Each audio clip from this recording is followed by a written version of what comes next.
بسم الله الرحمن الرحيم.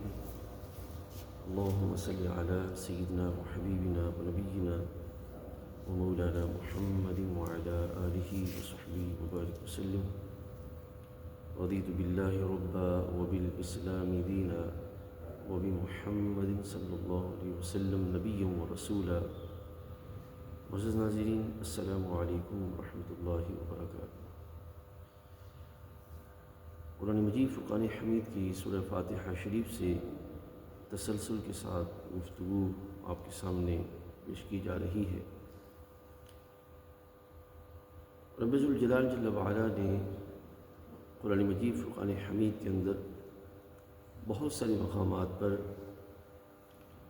ایسا انداز اختیار فرمایا کہ ایک مقام پر کوئی بھی کلام اختصار کے ساتھ فرمایا اور دوسرے مقام پر اسی کلام کی وضاحت پیش فرمائی. یہ قرآن مجید فرقان حمید کی سب سے عمدہ تفسیر ہے.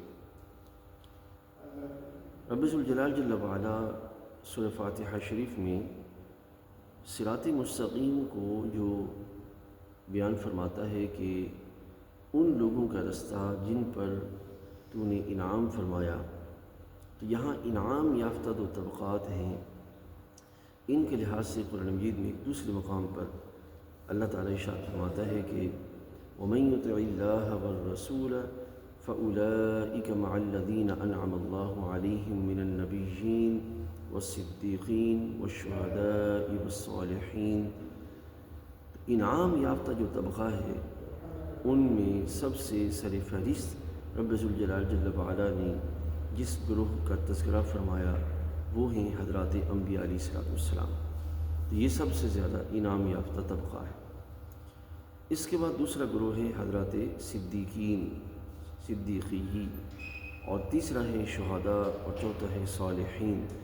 یہ چار طبقات ہیں جو رب ذوالجلال جل وعلا نے انعام یافتہ افراد کے لحاظ سے بیان فرمایا. یہ بات یاد رکھیے گا کہ سلسلہ نبوت جو ہے یہ حضرت آدم علیہ السلام سے شروع ہوا اور آ کر مکمل ہو گیا ہمارے آقا حضرت سیدنا محمد رسول اللہ صلی اللہ علیہ وسلم پر.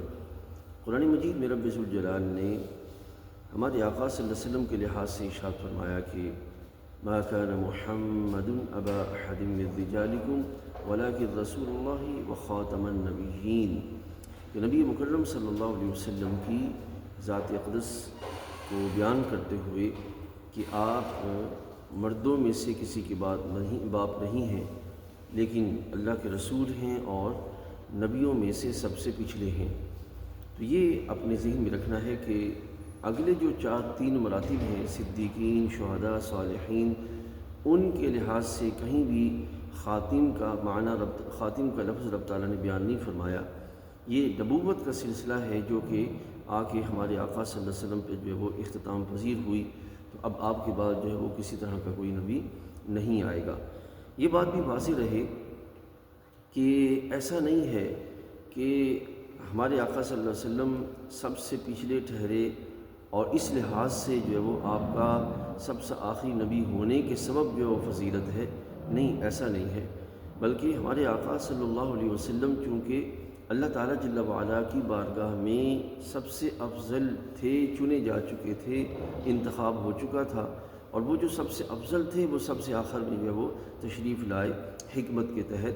تو اس لحاظ سے اس کو جو ہے وہ ہم نے اس طرح سمجھنا ہے.